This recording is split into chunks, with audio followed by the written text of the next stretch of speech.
আর খিচুড়ি রান্না করার জন্য এখানে রয়েছে পেঁয়াজ কুচি। আজকে আমি ইফতারে এরকম একটি খিচুড়ি তৈরি করছি। পেঁয়াজগুলো দিয়ে দেবো বাগারের জন্য।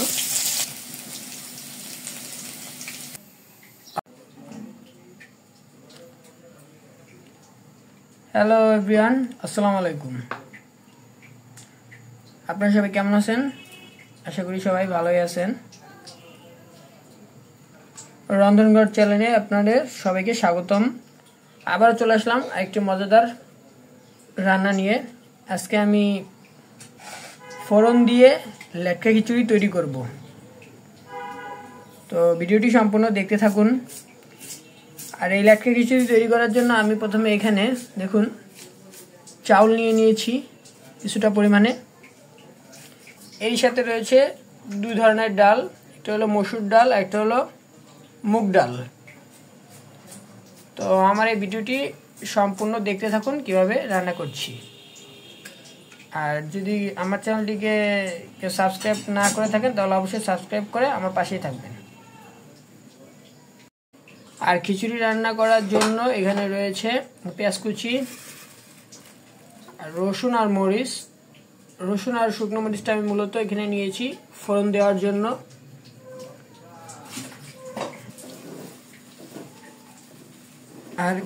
আর এরকম লেটকা খিচুড়ি আপনাদের কার কার পছন্দ তারা অবশ্যই আমাকে কমেন্টে জানাবেন। আমার তো এরকম খিচুড়ি খুবই পছন্দ। তো এই জন্য আজকে আমি ইফতারে এরকম একটি খিচুড়ি তৈরি করছি।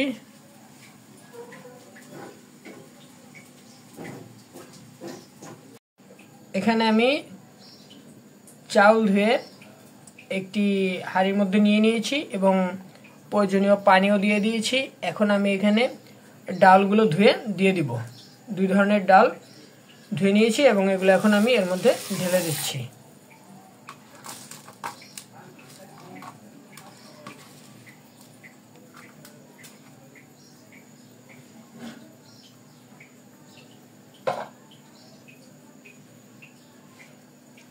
এখন আমি চাল ডালগুলোকে ফোটার জন্য চুলার মধ্যে চাপিয়ে দিব।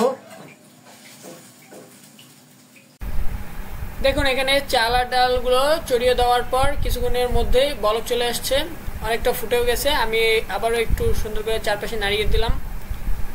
আমি আরও কিছুক্ষণ ধরে এগুলোকে ফুটিয়ে নিব যাতে একেবারে গলে যায়, চাল আর ডালগুলোকে একত্রে মিশে যায়।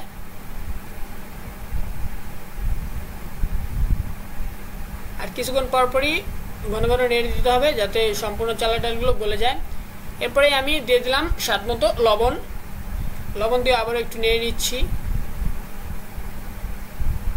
এরপর দিয়ে দেব হলুদ। হলুদের গুঁড়াটা খিচুড়ি রান্নার পরে আপনারা ব্যবহার করবেন, তাহলে দেখবেন খিচুড়ির কালারটা খুব সুন্দর হলুদ থাকবে। আর আগে ব্যবহার করলে কালারটা নষ্ট হয়ে যায়, সম্পূর্ণ হলুদ কালার থাকে না। এই জন্য আমি পরে হলুদটা ব্যবহার করলাম। হলুদটা পরে ব্যবহার করার কারণে দেখুন এখানে আমার খিচুড়ির কালারটা কতটা সুন্দর আসছে, অনেক সুন্দর একটা কালার হয়েছে। আমি এখন আবারও কিছুক্ষণ চালগুলোকে সিদ্ধ করে নিব ডালের সঙ্গে। এভাবে বারবার করে নেড়ে দিতে হবে, তাহলে সুন্দর নরম হয়ে আসবে। আমি এখানে আরও একটু সামান্য পানি অ্যাড করে দিলাম যাতে চালগুলো আরও একটু বেশি সিদ্ধ হয়ে যায়। যেহেতু এখানে লেটকা খিচুড়ি তৈরি করব এই জন্য আমি আর একটু পানি বাড়িয়ে দিলাম।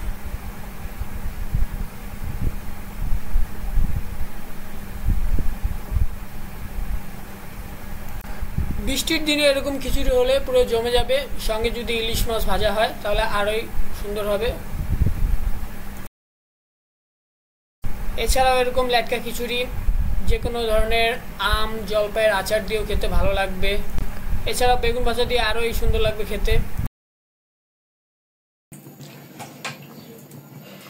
এই যে আমার লেটকা খিচুড়ি এখন এরকম হয়েছে। আর যেহেতু আমি এটি লেটকা খিচুড়ি বলেছি সেহেতু আমি এখানে চালগুলো আস্ত রাখবো না, বারবার ঘন ঘন নেড়ে চেড়ে চালগুলোকে একেবারে মিশিয়ে দেব।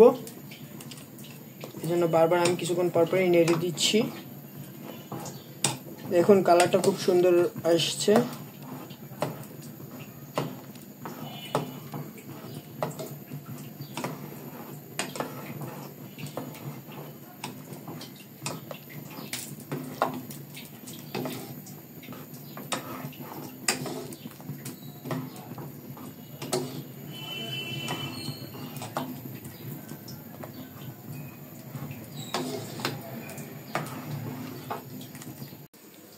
এখানে আমার খিচুড়িটা হয়ে গেছে, দেখুন চাল ডালগুলো সব একসাথে ফুটে গেছে এবং অনেকটা ঘন হয়ে গেছে।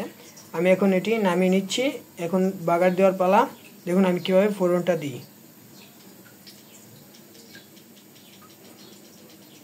ফোড়ন দেওয়ার জন্য এখানে আমি একটি কড়াই নিয়ে নিয়েছি এবং কড়াইয়ের মধ্যে সামান্য পরিমাণ তেল দিয়ে দিয়েছি। এখন এখানে শুকনো মরিচটা দিয়ে দিলাম।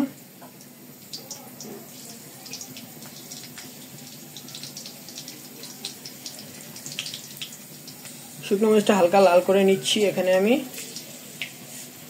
এরপর এখানে আমি দিয়ে দিচ্ছি সামান্য পরিমাণে জিরে। এই যে এতটুকু জিরে আমি এখানে ফোড়নের জন্য দিয়ে দিব। এখন আমি এটি তেলের মধ্যে দিয়ে দিলাম। আমি জিরে দেওয়ার আগে এখানে রসুন আর পেঁয়াজগুলো দিয়ে দেব বাগারের জন্য।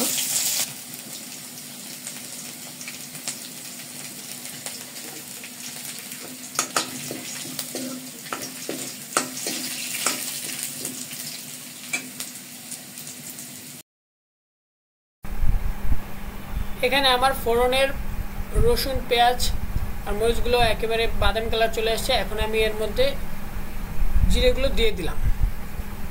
এরপর জিরেটা সামান্য ভাজা হলে আমি এর মধ্যে খিচুড়িটা দিয়ে ফোড়ন দিয়ে দেব। জিরেটা আমি প্রথমে দিইনি, কারণ প্রথমে যদি জিরেটা আমি দিতাম তাহলে এই রসুন পেঁয়াজ মরিচগুলো ভাজতে ভাজতে জিরেটা পুড়ে যেত। এই কারণে আমি পরে জিরেটা ব্যবহার করলাম। এখন আমি খিচুড়িটা ঢেলে দিলাম, তারপর সমানভাবে নেড়ে নিচ্ছি চারদিকে। দেখুন কত সুন্দর হয়েছে। যখন আমি এটি তৈরি করছিলাম তখন এই ফোড়ন দেওয়ার সময় একটা সুন্দর সুগন্ধ বেরোচ্ছিল। এভাবে ফোড়ন দিয়ে যে কোনো খিচুড়ি খেলে খুব সুন্দর লাগে।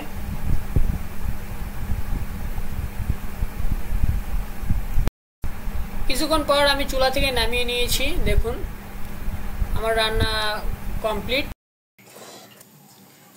দেখুন রান্না হয়ে গেছে আমার ফোড়ন দেওয়া লেটকা খিচুড়ি। দেখতে খুব লোভনীয় লাগছে, এটি খেতেও খুব ভালো লাগবে। আপনারা কারা এইভাবে খেয়েছেন তারা আমাকে অবশ্যই কমেন্ট করে জানাবেন। আর যেহেতু এটা আমি ইফতারির জন্য তৈরি করেছি সেহেতু এটা আমি আর সার্ভ করলাম না, একেবারে ইফতারিতেই করব, এই জন্য আপনাদের ওইভাবে দেখাতে পারলাম না।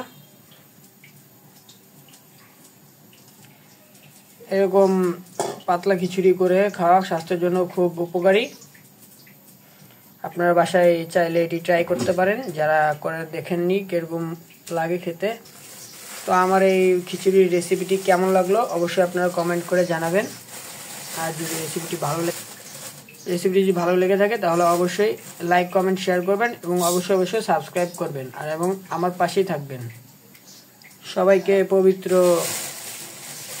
ঈদের অগ্রিম শুভেচ্ছা। সবাই ভালো থাকবেন আর সুন্দরভাবে ঈদ উপভোগ করবেন। তো আজকের ভিডিওটি এ পর্যন্ত, আর বাড়াবো না। দেখা হচ্ছে পরবর্তীতে নতুন এক রেসিপি নিয়ে। ততক্ষণ সবাই সুস্থ থাকবেন, ভালো থাকবেন। আল্লাহ হাফেজ।